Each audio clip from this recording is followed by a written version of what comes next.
इयत्ता 7वीच्या विद्यार्थ्यांना माझा नमस्कार. आज आपण जनरल सायन्स यावरील चॅप्टर नंबर 5 फूड सेफ्टी याविषयी माहिती घेणार आहोत. यावरील पार्ट फर्स्ट आपण बघणार आहोत.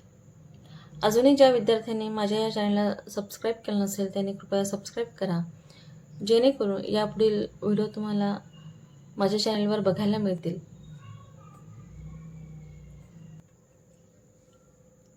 Food safety. Let's recall. Complete the following chart with the correct information. तर मागील वर्षी तुम्हाला फूड न्यूट्रियंट्स किंवा फूड कॉन्स्टिट्युएंट तर हा चॅप्टर होता. त्याच्यात म्हणजे फूड सोर्सेसपासून आपल्याला कोणकोणते न्यूट्रियंट्स मिळतात, कोणते घटक मिळतात याविषयी माहिती त्या प्रकरणात होती. तर बघा, ज्वार, व्हीट, मिलेट, बाजरा, राईस, तर यांच्यापासून आपल्याला कार्बोहायड्रेट्स म्हणजे कर्बोदके मिळतात. त्याचं फंक्शन बघा, providing of energy. Beans and pulses म्हणजे ज्या काही डाळी असतात त्याच्यापासून आपल्याला प्रोटीन्स मिळतात. म्हणून आपण भरपूर प्रमाणात डाळी खाल्ल्या पाहिजे की त्यातून आपल्याला प्रोटीन्स पुष्कळ प्रमाणात मिळतात आणि आपल्या शरीराची ग्रोथ, डेव्हलपमेंट, रिपेअरिंग होत असते. Growth, development, repairing of body. Oil, ghee etcetera. Fats तर प्रोव्हाइड एनर्जी. तर फॅट्स हे एनर्जी प्रोव्हाइड करत असतात, ऊर्जा पुरवण्याचं कार्य करत असतात. Fruits and vegetables, vitamins, minerals, जीवनसत्वे आणि जे काही क्षार असतात ते आपल्या शरीराला मिळत असतात. Gives immunity and resistant power. तर जे काही रोगप्रतिकारक शक्ती असते तर ती आपल्याला भरपूर प्रमाणात फळभाज्या तसेच पालेभाज्या आणि फळं खाल्ल्यामुळे मिळत असते. All constituent of food, carbohydrates, fats, proteins, vitamins, minerals, fibre and water are necessary for proper growth of the body. मग हे सगळे जे काही न्यूट्रियंट्स आहे तर हे सगळे फूड कॉन्स्टिट्युएंट आपल्या प्रॉपर ग्रोथसाठी म्हणजे बॉडीच्या प्रॉपर ग्रोथसाठी आवश्यक असतात. फायबरसुद्धा आपल्या शरीरासाठी आवश्यक असतात. तर जे काही फायबर्स असतात हे पालेभाज्यांमधून आपल्या शरीरात जात असतात. पुन्हा ज्या काही साली असतात त्यांच्यामार्फत फायबर आपल्या शरीरात जात असतात आणि फायबर हे आपले आतडे स्वच्छ करण्याचं कार्य करत असतात. We get these nutrients from food material like wheat, jowar, pulses, rice, vegetables, fruit etcetera.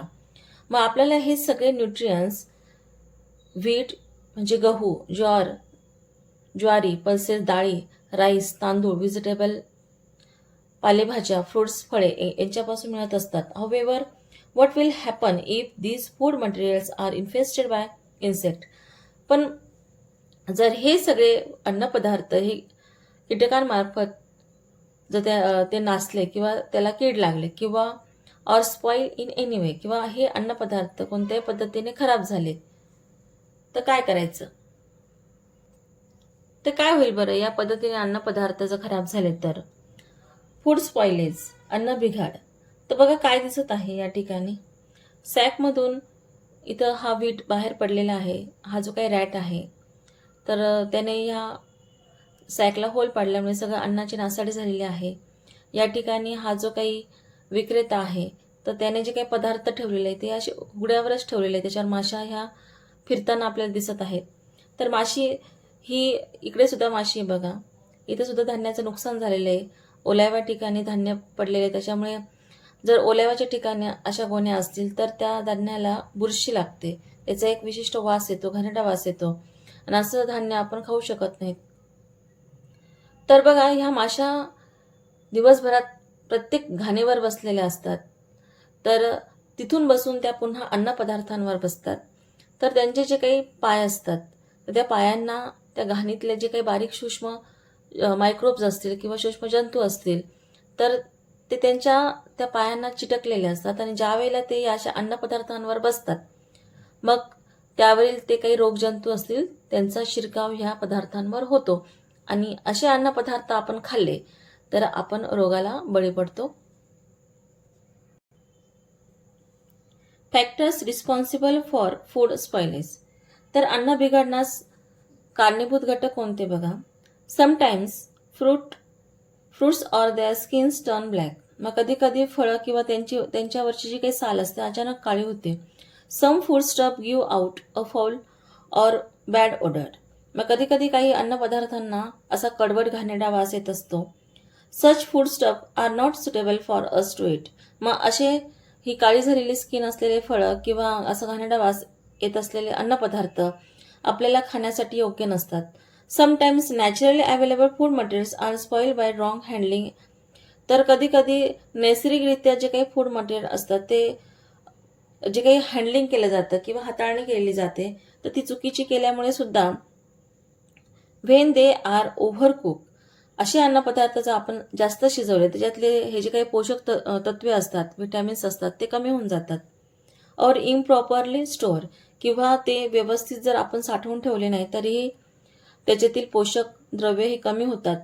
Say in a dam places, किंवा ओलसर जागेवर जरी ठेवले तर आता मागे सांगितलं या चित्रात की ओलसर जागेवर धान्य ठेवलं त्याला एक बुरशी येते, काळसर पांढरट, आणि त्यामुळे त्या धान्याला एक कडवट चव येते. In such cases the quality of food material deteriorates. मग यामुळे त्या जे काही फूड मटेरियल आहे त्यांची क्वालिटी म्हणजे दर्जा हा बिघडतो. They may also be spoil during transportation. मग वाहतुकीच्या वेळेला सुद्धा अन्नपदार्थांचं नुकसान होत असतं. Can you give more such example of food spoilage.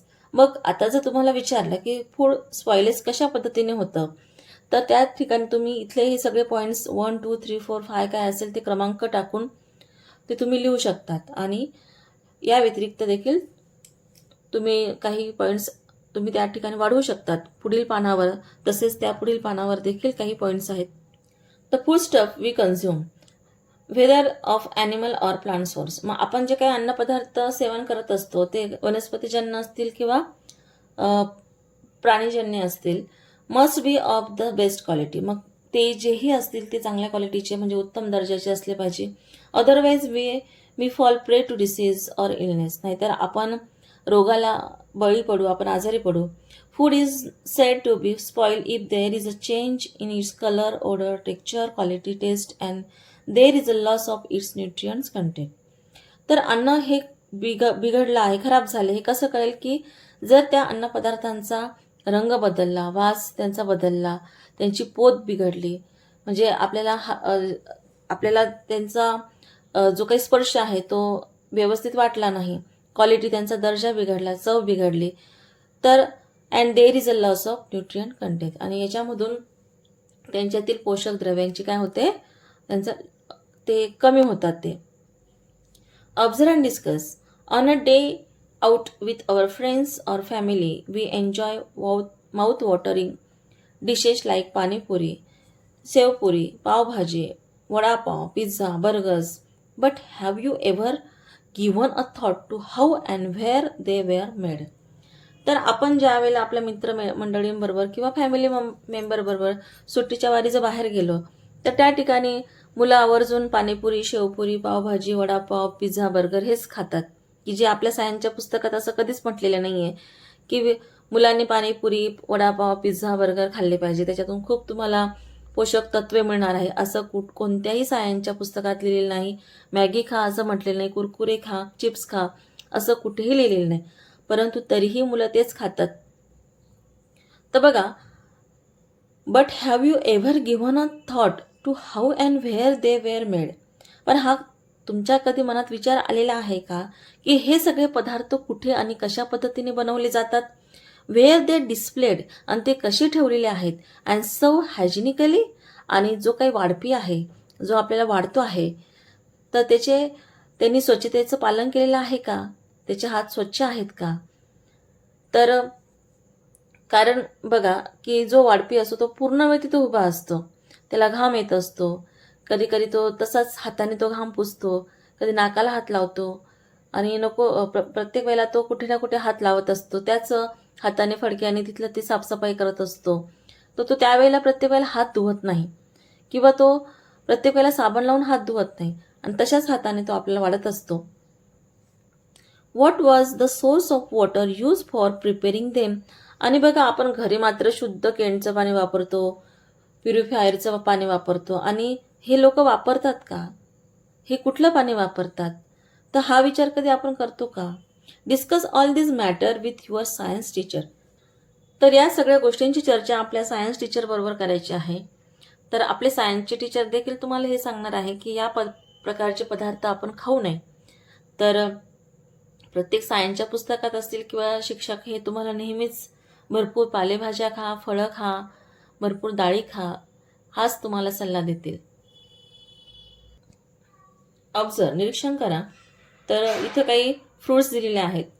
इथं मँगो आहेत, तर एक फ्रेश दिसत आहे, एक सेल म्हणजे जो बाशी झालेला आहे. ग्रेप्स आहेत, इथं रॉ बनाना आहे, त्यानंतर एक फ्रेश ॲपल आहे, एक स्टेल आहे म्हणजे शिळा झालेला आहे किंवा खराब झालेला आहे ते. तर बघा, तर काय दिसत आहे, which fruit in the picture appear to be good to eat, why. म्हणजे काही फ्रेश फ्रुट्स आहेत बघा हे, त्यानंतर ह्या साईडचे ॲपल, ग्रेप्स आणि बनाना जरी रॉ असेल तरी तो आरोग्याला चांगला असतो किंवा याच्यावर कोणत्याही प्रकारची केमिकलची प्रक्रिया नसते, त्याच्यामुळे या पद्धतीचं केळ हे खाणं आरोग्याला चांगलं असतं. तर वाय, तर त्याने विचारले की हे पदार्थ हे जे काही फ्रेश आहेत ते आपण खाऊ शकतो, कारण काय की त्याच्यातले पोषक तत्व हे तसेच टिकून आहेत. पण जे फळं खराब झालेले आहेत त्याच्यातले पोषक तत्वे हे कमी होतात आणि त्यांचा आपण वरतीच बघितलं की colour, odour, texture, quality, taste हे सगळं बदलत जातं. Various kinds of changes occur in food material. For example, fruit turn back and change taste, meat become sour or peanut become rancid. तर बघा, ज्यावेळेला अन्नपदार्थ बिघडतात त्यावेळी त्यांच्यात चेंज होत असतात, त्यांच्या चवीत बदल होत असतो.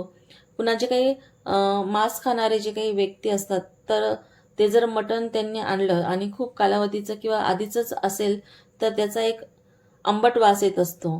पुन्हा पीनट बिकम रॅन्सिड, जे काही भुईमुगाच्या शेंगा असतात किंवा शेंगदाणे हे खवट होतात, साधारणतः पावसाळ्याच्या सीझनमध्ये जास्त जाणवतं. All these changes occur due to factors within the food material. Often food grains etc. produced in the farm are damaged due to various reasons like improper handling. तर याशिवाय फूड ग्रेन्स किंवा अन्नधान्य जे आहेत तर ते सुद्धा डॅमेज होतं जर आपण त्याचं योग्य हाताळणी केली नाही. ते इम्प्रॉपर स्टोरेज, योग्य ठिकाणी त्याची साठवणूक केली नाही, इम्प्रॉपर ट्रान्सपोर्टेशन, जर व्यवस्थित त्याची वाहतूक झाली नाही तरी फूड स्पॉइलेज होत असतं किंवा डॅमेज होत असतं etcetera. Some food stuff like meat and milk are either acidic or alkaline.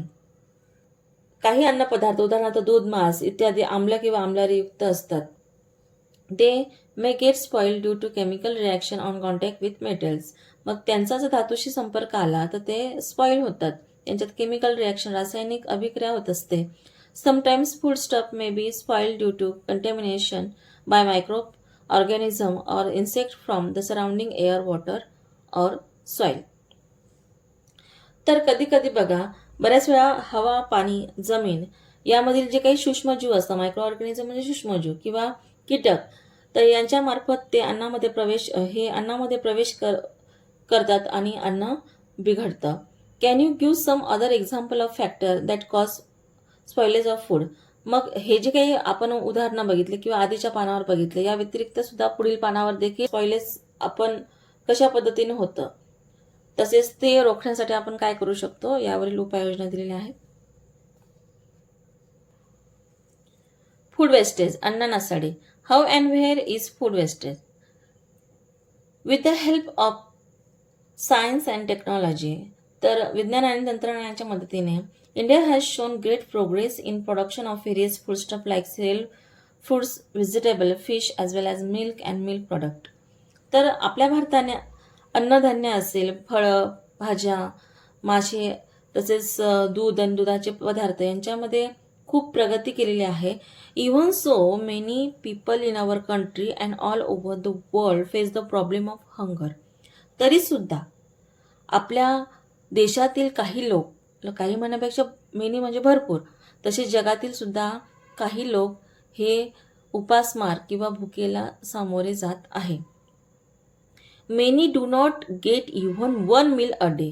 तर काहींना एका वेळेचं जेवण सुद्धा मिळत नाही. Hence it is our duty to prevent wastage of food wherever it take place. मग हे आपलं कर्तव्य आहे की ज्या ठिकाणी अन्नाची नासाडी होत असेल तर ते प्रिव्हेंट म्हणजे रोखणे हे आपलं कर्तव्य आहे. Quantitative wastage of food. मग क्वांटिटेटिव्ह म्हणजे संख्यात्मक नासाडी. तर कशा पद्धतीने होते बघा ती. Wrong method of farming like. आता हे जे काही पॅसेजमध्ये माहिती दिलेली आहे ते तुम्ही 1 2 3 4 पॉईंट्स करून त्याचं उत्तर तुम्ही लिहू शकतात. Wrong methods of farmer like hand sowing seeds of seeds. मग कधी कधी जे काही फार्मर असतात तर ते मुठीने असं धान्य शेतात पेरत असतात. तर कधी कधी कुठे कमी कमी धान्य पडतं किंवा सीड पडतात, कुठे जास्त पडतात. इनॲडेक्वेट थ्रेशिंग. थ्रेशिंग म्हणजे जी काही मळणी असेल तर ती योग्य पद्धतीने किंवा अव्यवस्थित असणे. Improper storage. तर अयोग्य साठवणूक. Wrong method of distribution are some reason for quantitative wastage of food. मग वितरण हे जर अयोग्य पद्धतीने झालं तरी त्याच्यातून संख्यात्मक अन्न नासाडी होत असते. Beside much food is wasted as a result of the custom of offering and serving too much food to guests at traditional feast and banquet. मग कधी कधी बघा पंक्तीमध्ये काहींना आग्रह करण्याची सवय असते, तर ते मुद्दामून आपल्या ताटामध्ये काही गोड पदार्थ असतील तर ते मुद्दामून टाकतात. आणि काय होतं, जर खाणाऱ्याने ते खाल्ले नाही तर तो अन्न पदार्थ वाया जातो. त्यामुळे अशा पद्धतीच्या जे काही पारंपरिक कार्यक्रम असतील, पंक्ती असतील त्याच्यामध्ये आग्रह करू नये. Had it not been wasted all this food could have met the need of many others. तर यामुळे संख्यात्मकरित्या अन्न नासाडी होते, कारण वाया गेलेले अन्न इतरांना देता आले असते.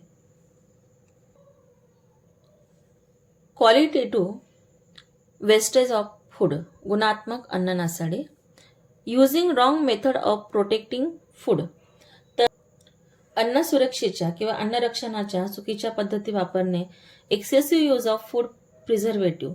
मग जे काही अन्न हे टिकण्यासाठी फूड प्रिझर्वेटिव्ह म्हणजे परिरक्षकांचा वापर केला जातो तर अतिप्रमाणात करणे. Over cooking. जास्त प्रमाणात कुक केल्यामुळे किंवा शिजवल्यामुळे देखील जे काही पोषक द्रव्य असतात ते कमी होतात. Washing the vegetable after cutting them. आणि पालेभाज्या ह्या चिरल्यानंतर धुवायच्या. त्याच्यामुळे काय होतं की पाण्यामध्ये त्याच्यामध्ये जे काही व्हिटॅमिन्स असतात ते डिझॉल्व्ह होतात. बी व्हिटॅमिन डिझॉल्व्ह होतं. बघा पाण्याचा रंग हिरवा होतो. मग त्यामुळे ते व्हिटॅमिन्स हे निघून जातात जर आपण पालेभाज्या ह्या कापून धुतल्यामुळे. Mishandling of fruits like grapes and mangoes. तर आता हे जे काही पदार्थ असतात, फळं असतात ते अत्यंत नाजूक असतात. जर त्यांना व्यवस्थित हँडल केलं नाही तर ते खराब होतात. Miscalculation of the time required to transport food from producer to consumer. आणि पुन्हा जर वेळेचं नियोजन झालं नाही योग्य, कारण काही हे जे काही पदार्थ असतात किंवा फळं असतात की त्यांची एक विशिष्ट मुदत असते, त्या मुदतीत ते खराब होतात. त्यांचा चव असेल, टेक्स्चर असेल, वास असेल, सगळ्या गोष्टी बदलत जातात. म्हणून ते नियोजन झालं पाहिजे की उत्पादकापासून म्हणजे जो काही शेतकरी असेल त्याच्यापासून तर ग्राहकापर्यंत, म्हणजे जो त्याचं सेवन करणार आहे तर इथपर्यंत त्याचं नियोजन झालं पाहिजे. Are some of the causes of qualitative wastage of food. मग हे सगळे काय आहे, गुणात्मक अन्न नासाडीची कारणं आहेत. Observe and discuss. विचार करा व चर्चा करा. What can we do to avoid use of rice grains as akshada and to prevent wastage of food during wedding fest. मग बघा, लग्न समारंभात अक्षदा वापरल्या जातात, जे तांदळापासून किंवा ज्वारीपासून आपण बनवत असतो. तर मग यापासून सुद्धा काय होतं की अन्नाची नासाडी होते. मग हे टाळण्यासाठी आपण काय करू शकतो बघा. By using petals of flowers. मग आपण त्याच्याऐवजी फुलांच्या पाकळ्या वापरू शकतो, कारण त्या काय असतात, बायोडिग्रेडेबल असतात. त्यांचं डिकम्पोजिशन होतं आणि खत म्हणून त्याचा आपण उपयोग करू शकतो. What can you do to prevent food wastage and spoilage. मग अन्न वाया जाऊ नये म्हणून आपण अन्नाची नासाडी होऊ नये यासाठी कोणती भूमिका आपण करू. सर्व your self only as much as you can it. मग आपण आपल्या हातानेच आपल्याला आवश्यक तेवढे अन्न वाढवून घ्यायचं आहे. अवॉइड ओव्हर कुकिंग फूड, आणि जास्त वेळ अन्न शिजवू नये. Avoid throwing away left over food, reuse it in a proper way. आणि अन्न टाकून द्यायचं नाही, जे उरलेलं आहे त्याचा योग्य वापर करायचा आहे. Buy only as much grain, vegetable, fruit, milk etcetera as you need. आणि जेवढं गरजेचं आहे तेवढंच धान्य. काही जणांना वर्षभराचं धान्य साठवून ठेवायची सवय असते, आणि त्यामुळे जर पावसाळा जवळ आला तर दमटपणामुळे ते धान्य खराब होतं, त्याला कीड लागते. कधी कधी पालेभाज्या 8 दिवसाच्या भरून ठेवल्या जातात, फळं पण, तर ते खराब होतात. Avoid the temptation to make excessive purchase. आणि अशा पद्धतीने टेम्पटेशन म्हणजे मोह टाळायचा आहे अधिक खरेदीचा. Store grains and other perishable food stuff like vegetable, fruits, milk etcetera using proper method. तर बघा, जे काही धान्य असेल किंवा ह्या ज्या काही खराब होणारे पदार्थ असतील, व्हेजिटेबल, फ्रूट आणि दुधाचे पदार्थ असतील, तर ते योग्य पद्धतीने साठवून ठेवायचे. Check the expiry date of bottles, cans, pack food and use within that time. तर हवाबंद डबे, बाटल्यांमधील पदार्थांची वापरण्यायोग्य जी काही तारीख असते, एक्सपायरी डेट असते, ती बघून घ्यायची आहे आणि त्या तारखेपूर्वीच हे पदार्थ वापरायचे आहेत. Eat all the food that you have served yourself. आणि ताटात घेतलेले, वाढवून घेतलेले सगळे अन्नपदार्थ हे संपवायचे. 16 ऑक्टोबर वर्ल्ड फूड डे. तर 16 ऑक्टोबर हा अन्न सुरक्षा दिवस आहे, जागतिक अन्न सुरक्षा दिवस. To work towards food security and avoid food wastage. तर या दिवसाच्या निमित्ताने काय करायचं असतं? To work towards food security, अन्न सुरक्षा करणे तर हे कार्य करायचं असतं. तर अशा ठिकाणी या प्रकरणाचा आपला पार्ट 1 या ठिकाणी पूर्ण झालेला आहे. पार्ट 2 आपण पुढील व्हिडिओमध्ये बघू. तर आपण हा व्हिडिओ बघितल्याबद्दल खूप खूप धन्यवाद.